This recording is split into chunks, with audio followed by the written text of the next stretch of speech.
all three of those major religions can be traced back to the Hindus in India. I mean, the Jewish religion especially is just filled with Hindu and Buddhistic symbols. I mean, the six-pointed star, the Star of David, no, that was originally comes from the Hindus and India. All religions in the world are based on a triangle pyramid. Rome hasn't gone anywhere. It just morphed into the Vatican. I got news for you. Muhammad never existed. There was no such a man named Muhammad. As far as I'm concerned, no such man ever existed named Muhammad. All I'm saying is that Judaism, Christianity, and Islam are ancient pagan religions.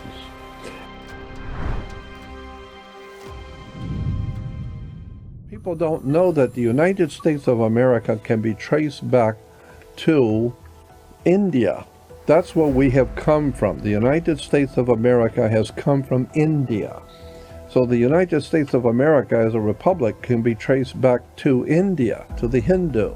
All of Judaism and almost all of Christianity and virtually all of Islam, all three of those major religions, can be traced back to the Hindus in India. I mean, the Jewish religion especially is just filled with Hindu and Buddhistic symbols. I mean, the six-pointed star, the Star of David, no, that was originally comes from the Hindus and India, and also was picked up by the Buddhists. And later on, it becomes known as the Star of David in the 1890s. I mean, it was only a couple hundred years ago, if that the six-pointed star became known as the Star of David. Before 1890s, there was no Star of David. Jews never heard of any Star of David. There was a six-pointed hexagram, yeah, but it was not called the Star of David. Point of fact, there was no King David. King David never existed. I got news for you. Muhammad never existed. There was no such a man named Muhammad. As far as I'm concerned, no such man ever existed named Muhammad. But it's like everybody in Spain's name is Jesus. Mexico, so many young men are called Jesus. Or Jesus. Jesus and Jesus, right? But what happens if we find out there was no Jesus? Well, it's too late. You already got 46 billion people and they're all named Jesus. And why? It's because everybody else is doing it, so that's what my name is. My name is Jesus or Jesus. And then you find out, well, there was no Jesus, never existed.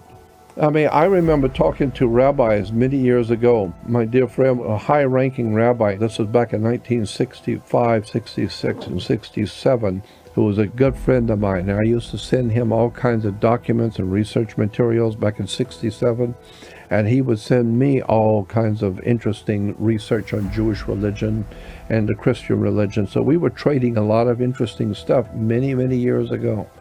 I asked him one time, I said, Rabbi, tell me the truth. You're not talking to a fool. Tell me the truth. Was there a Abraham, Isaac, and Jacob, or King Solomon, or King David, or any of these people in the Bible? Did they really exist? And he said, look, it's a religion. Everybody's got a religion. Catholics got a religion. A Protestant got religion. Islamic people got a religion. For Christ's sake, give me a break. I got to have a religion too. I mean, the Jews got to have something too. And I said, well, that doesn't answer my question. Were these people real in history? And he said, well, look, first of all, there was no King David and King Solomon. All of these people are just stories in the Bible. That's why the Bible's called the greatest story ever told. It is the greatest story. It's just a story. Now, when you understand how this stuff works, you begin to see that the story goes back to India. Brahman, Vishnu, Shiva. Or in Egypt is Osiris, Isis, Horus. Or in Christianity is Father, Son, and Holy Spirit. Or in Judaism is Abraham, Isaac, and Jacob. It's always a triune Godhead. And so he said, the rabbi said to me, was there a Brahma, Vishnu, Shiva? And I said, no, those are just metaphor names for gods. He said, well, that's what Abraham, Isaac, and Jacob is. There was no Abraham, Isaac, or Jacob. And it goes back to India. It goes back to the Hindus, because the highest ranking priests that represented God in India were called Brahmins. Brahman. And so you put an A in front of it because Abram. And that's what the Bible says. Abraham's name was Abram before he became known as Abraham. And the Brahmins in India had a very special river that they would bathe in, and it was called the Waters of God. That was supposedly where everyone was baptized and all the Brahmin priests would bathe. And that river was called Saraswati, the Saraswati River. And so you put an A in front of Brahma, it becomes Abraham or Abraham and Sarah. No, it's the Saraswati River for the Brahmin priest. Judaism goes back to the Hindu. Christianity goes back to Hindu. Islam is a whole different subject. Well, I find Islam fascinating with Mecca and their pilgrimage, and actually, if you trace Mecca back to centuries. All the religion of we call Islam was already in existence. Fully already developed and in existence way before any Muhammad would ever live. The whole Islamic religion was already in place. But it was a worship of the planet Saturn at the time. It was involving the moon worship. It was involving the planet Venus. This is why in all Islamic countries today, their flags and all the harlotry of the official colors of the Islamic countries of today is green. Look it up in any reference book on occultism, and it will tell you that the color green is an Islamic color. That's why all their flags and national coats of arms are all green. Green was the color associated with Venus. That's why when you see Islamic mosque, you will see a crescent and a star. The star represents Venus, the morning star, and the crescent is the morning star when it first rises. Because when it first rises in the morning, even astronomers will tell you, you will never see Venus as a full circle. It always is a crescent. The crescent has been used for the moon worship, but that's a little bit later. But originally the crescent was the symbol for Venus. All I'm saying is that Judaism, Christianity, and Islam are ancient pagan religions. And there's only a handful of people in the world that know anything about this. And it's not good business to tell the people the truth. I've always wondered, how important is it to tell people the truth, really? Analyze that. If someone's dying, how important is it for the doctor to tell them that they're dying? If your wife's cheating on you and I know it, how important is that to tell a man that his wife's cheating on him? How important is it to tell people the truth? Because remember, generally speaking, people will finance and support what they want to hear. They will not finance or support what they don't want to hear. Well, the truth hurts. Well, of course. They're not going to give you money and support you so you can tell them the real truth. Yeah. And so if you love country western music, you're not going to pay a lot of money to go to a rap concert. Well, if you go back to the priest, I think it was, they were ordered by the Vatican, they'd give them for the translation, they would... one monastery would get half the truth and the other one would get the other half the truth, and these two monasteries would never get together to know the whole truth. Well, yeah, divide and conquer. Keep everybody stupid. This way the guys on top, they control everything and nobody knows what's going on. That's like going to court. Why do you go to court? You play basketball in a court. You play tennis on a court. Look at a court hearing. It says the event starts at a certain time. It's right on the wall. Event. It's nothing but a big game. It's like show. There was a book by Dr. Hans Hyman. It came out in 1938 from Rutgers University. Wrote a book called Plans for Permanent Peace. Go back over that and look for it and go on the web and see if you can find it, called Plans for Permanent Peace.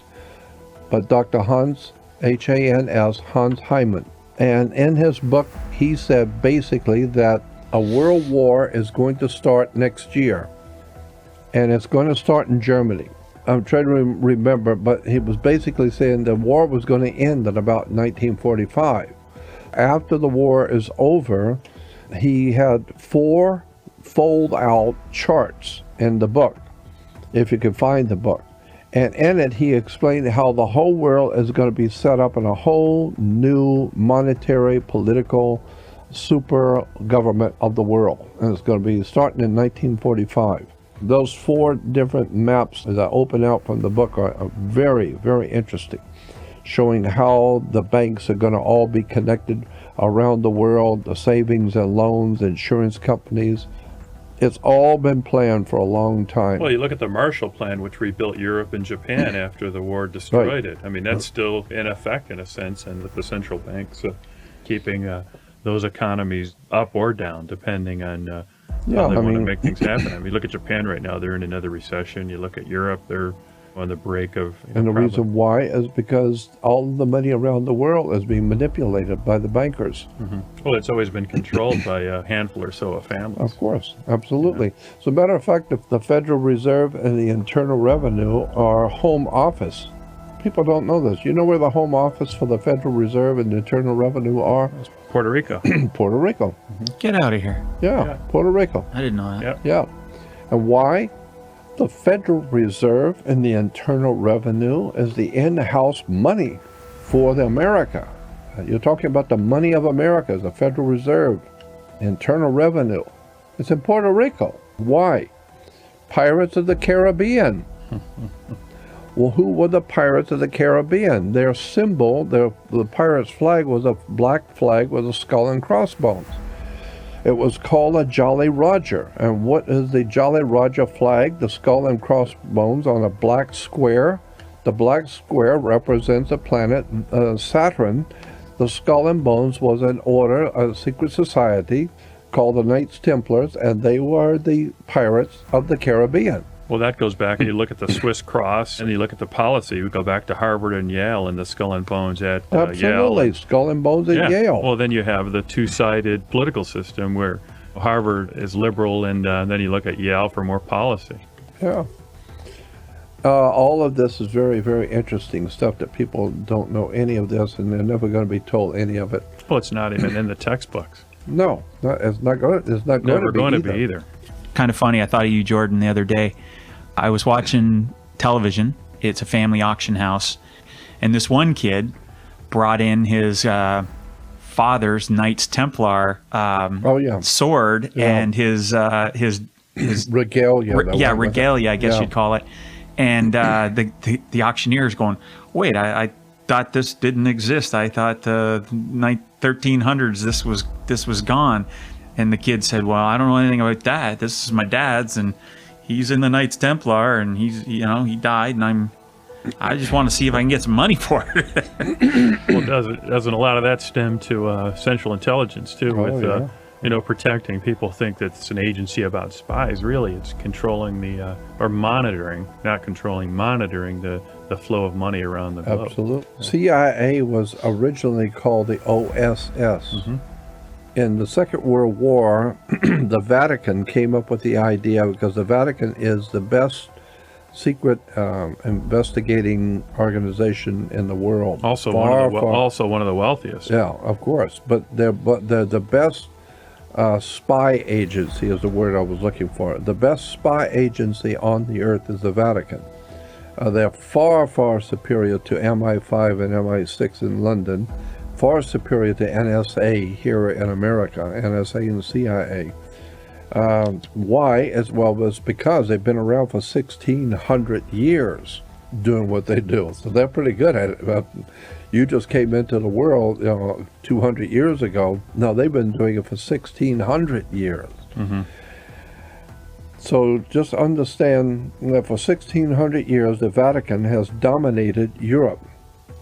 Actually, for 2,300 years, Rome has dominated Europe, starting with the Caesars of Rome, and with the fall of the Roman Empire in 425, with the official fall of the Roman Empire, came the Vatican, ultimately became the power of Europe, Rome. So Rome hasn't gone anywhere, it just morphed into the Vatican. And it's still Caesar, he's still God. And everyone crawls on their knees. All leads to Rome. All roads lead to Rome. All roads lead to Rome, yeah. And so once you understand that the Roman Empire has dominated Europe for 2,300 years, first of all under Caesars, and then the last 1,600 years under the Vatican, what I'm saying is that for 2,300 years, Rome has dominated Europe, period. And Europe has dominated the earth. All the earth has been dominated by the Portuguese, the Spanish, the British, the French, the Germans. The whole world has been dominated by Europe, and Europe has been dominated by Rome. So the bottom line is all roads lead to Rome. All the crap going on today with all the drug cartels in South America and the meddling cartels and the Nazis in Brazil and boys of Brazil and the Nazis in Argentina, Paraguay, and Uruguay. All of these Nazi SS Gestapo countries like Paraguay, Uruguay, Argentina, and Peru. But keep in mind, all of these countries were very Catholic. They're very Roman. As a matter of fact, Paraguay and Uruguay was founded by the Jesuits, and they run all the rest. So the bottom line on all of this is, if you want to know what's going on the earth today, you better look at Rome. I hear all this stuff about the Jews doing this and the Jews are doing that. When in point of fact, no, it's not the Jews as much as it is the guys who've been in power for 2,300 years. Rome. And the Roman system is based on an ancient Phoenician Canaanite system. And there's just a very big story about history that people are not aware of. But well, the Phoenician Canaanites were really the architects. That's right. They were the architects of our whole political system and our judicial system and all of our money systems. It's an incredible story about the betrayal of the human race by that ancient people called the Phoenician Canaanites. Well, that goes back to the biblical Cain and Abel. That's right. Right there. That's right. And when you go back to the history of Egypt, you know, we're told in the Bible, we're given the story about Moses. Moses, first of all, there probably was no Moses. There was a line of pharaohs called Thutmoses. Thutmoses the first, second, and third. Thutmoses. Thut gives us our word today in English, thought. Thought comes from the idea of Thut, and Moses means the son of in Egyptian language. So in the Egyptian language, Moses merely means the son of. And Thut gives us our word thought. Therefore, Pharaoh Thutmoses was said to be the thought of God. God thought up Thutmoses.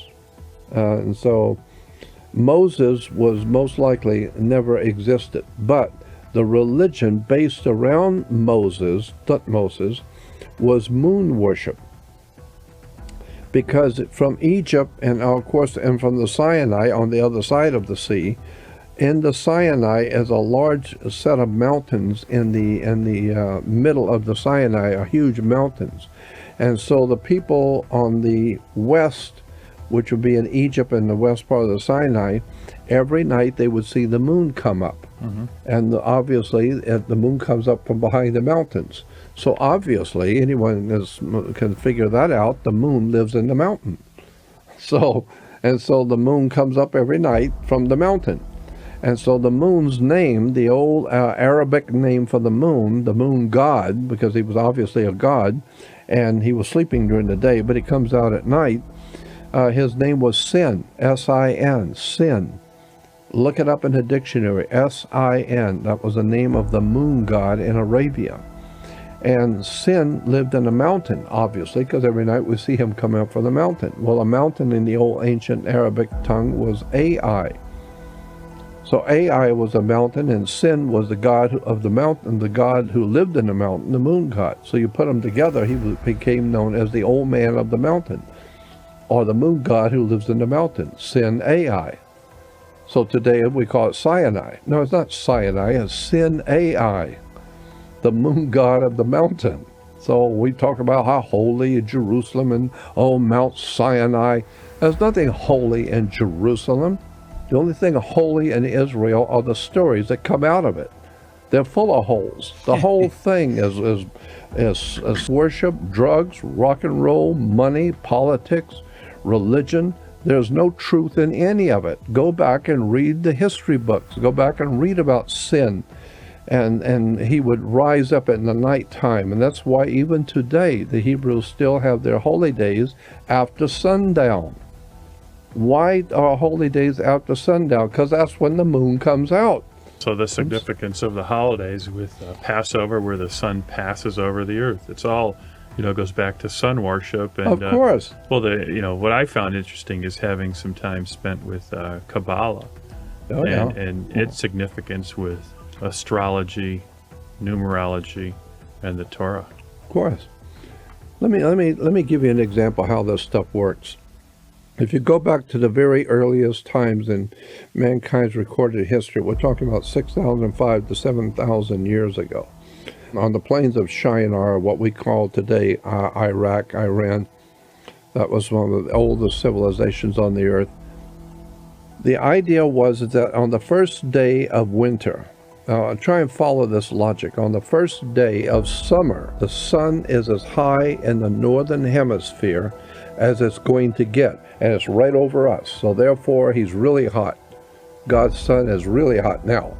And so the constellation that begins summer is Leo, the lion, Leo. And so therefore the sun, when it's in the constellation of Leo, begins summer. The dominant symbol during summer was Leo, the lion. That's why Disney makes movies about the Lion King. Of course, the sun, God's son, the light of the world, our risen Savior, is Lord of lords and King of kings. Mm-hmm. Why? Because all kings, rulers, potentates, princes, police department, fire department, every college, university, every institution on the face of the earth, the badges will always have a sun on it. Mm-hmm. God's son is King of kings and Lord of lords. Every state symbol. Every state symbol, everybody has a sun. Why? Because it's the only thing that causes life on the earth, period. So, follow the logic now. On the first day of summer, the sun is as high in the northern hemisphere as it's going to go. And so the Lion King is really hot. 3 months later, or 90 degrees later, if you have 30 days in a month, 3 months later is 90 days or 90 degrees. He is now halfway down. He was really hot at one time. Now he's not that hot. We call that fall because he was hot. Now he's falling. He's losing power. So we call that fall. Well, when you start to fall, you go all the way down as you're falling all the way down south until you hit December 21st. And now you've hit bottom. Now you're dead as far as we're concerned. You're gone. You left the world. You're down there. So now he's not only fallen, but now he's dead. That's the first day of winter.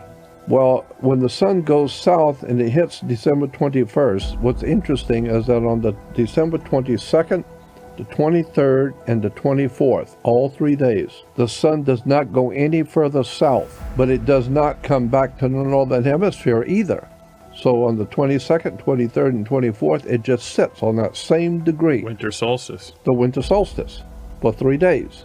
So the ancient Egyptians said that the sun doesn't move for 3 days. Well, anything that's been moving every day and stops for 3 days, he was dead. So therefore God's son was dead in his tomb for 3 days.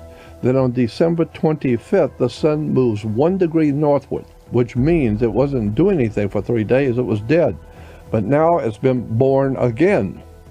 It's come back to life, so now it's going to start its annual journey back to the northern hemisphere. So 90 days later, it's springing back to life. Mm-hmm. So we call it spring. I don't care what you call it, the sun's coming back to us. And so when it comes back, the main constellation of the zodiac, which represents spring, was Virgo, the Virgin. So therefore God's son is born of a virgin, Virgo, the constellation of Virgo and the constellation of the zodiac. So he is springing back to life. He's come back. So the ancient Egyptians said when you die, you passed on. And we say the same thing today. When someone dies, we say, well, grandmother passed last night. Or she passed over, or passed away, or passed on. Past means they've left, they've gone. Therefore, the sun, which was really hot in summer, 90 degrees later, he fell 90 days later, he's falling. Now he falls all the way down to winter. Now he's dead. He's not even falling, he's just totally dead. Then he's reborn on December 25th, Christmas. He's reborn on December 25th. Now 90 days later, he comes back over the equator. And as it passes over the equator, there's a big celebration because everybody knows he's coming back. He said he would return. He promised he would return. Well, he did. And now we can plant and live and harvest, and we can have a good time now because God's Son, the light of the world, is coming back. So as it passes over the equator, we say God's Son was dead in winter, but he has passed over the equator. So the Egyptians had a very big celebration. They called it the Passover. Mm-hmm. And so today the Hebrews and the Jews still celebrate the Passover in the first week of spring. The Christians, of course, would not have anything to do with that. That's Jewish religion, the Passover, when the sun's passing over the equator. On the third day he rose again and fulfilled the scriptures. Exactly. Yeah. Yeah, so now it's coming back to us. So he's springing back to life. But the Christians cannot have anything to do with the Jewish religion. That's called the Passover. So in the same week that the Passover is going on, the Christians have something called the resurrection of God's Son. I don't care what you call it, the resurrection, he's come back to life, or he's passing over, coming back to the northern hemisphere. I don't care what you call it, Passover, resurrection, Easter, it doesn't matter, whatever you want to call it. But the bottom line is, both the Jews and the Christians are worshiping the Son who's crossing over, who's passing over. He is resurrected, he's coming back to life for the northern hemisphere. It's all sun worship. It all has to do with astrology and sun worship. There's nothing holy in Jerusalem. This is not the chosen people of God. It's just a religion, for God's sake. Give me a break. It's like Hinduism, Buddhism, Shintoism, Catholicism, Protestantism, Judaism.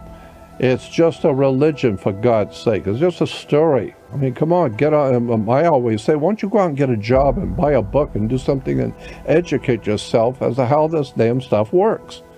There's nothing holy in Rome. My God, there's been more people more murdered. Sacrifices in Rome than they were on the planet. Yeah. Look at the Colosseum. Classic example. And then when you get into Judaism and all the Hindu symbolism in Judaism of Brahma, Vishnu, Shiva, the holy river of Sarah, Brahma, Sarah, or Abraham and Sarah. And like the rabbi told me, there's nothing. All religions in the world are based on a triangle, pyramid. The 3 points of a triangle: Father, Son, and Holy Spirit. Osiris, Isis, Horus. Abraham, Isaac, Jacob. Brahma, Vishnu, Shiva. Always a triune God, always three. That's why you have to have Christianity, Judaism, Islam, a triune Godhead. All of this stuff is mystical stuff that the ancient peoples knew, and that the masters who learned all of this stuff thousands of years ago has put the world together today. And we live in a world today that is crawling with occult symbols, words, terms, numbers, numerology. But it's over the head of 99% of the people on the face of the earth have no idea what's going on. None. Nobody ever tells them anything. No clue. Yep. Always has been. And as I said, the bad part about it is that people will not support the truth. And when you start, if you understand, and I could go in for days on this subject of the solar cult of the ancient Egyptians. Once you understand that Jesus did not exist as a man, there was no such a man as Jesus. It's a story. But once you understand the story is a metaphor, it's a symbolic story. And Jesus is a key symbol in the metaphor. Jesus represents, he said, I am the truth and the light. No man comes to the Father unless he comes through me. What is it that is the truth of all truth in the light if it isn't the sun? You can do all kinds of things in the dark at night, nobody sees you. But anything is done in the sun at 12 noon, everybody sees you. That's the truth and the light. We saw you. So therefore God's Son, the light of the world, who incidentally had 12 apostles, of course the Son has 12 followers, 12 signs of the zodiac. The 12 signs of the zodiac, the 12 months of the year. If you enjoyed this video, make sure to check out the next one right here on this channel. Thank you for watching.